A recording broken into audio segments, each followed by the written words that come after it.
বন্ধুরা, তোমরা একটু মিষ্টির কাণ্ডটা দেখো।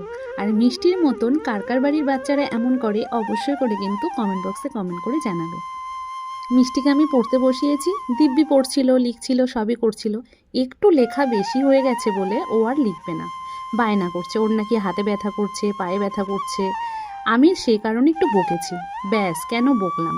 কান্না করতে করতে এই ছবিটা নিয়ে এসে ও দেখছে আর কান্না করছে, মানে ছবিটার সঙ্গে ওর অভিমানটা, ওর দুঃখ কষ্টটা জানাচ্ছে। ছবিটা কার তোমরা একটু দেখো, আর ছবিটা দেখেও তোমরাও বলো যে ছবিটা কার। অবশ্যই করে কমেন্ট করে জানিও। যাই হোক, আমি বকলাম, বকার পরে ছবিটা এনে ছবিকে ও ওর অভিমান দুঃখ কষ্টটা জানাচ্ছে।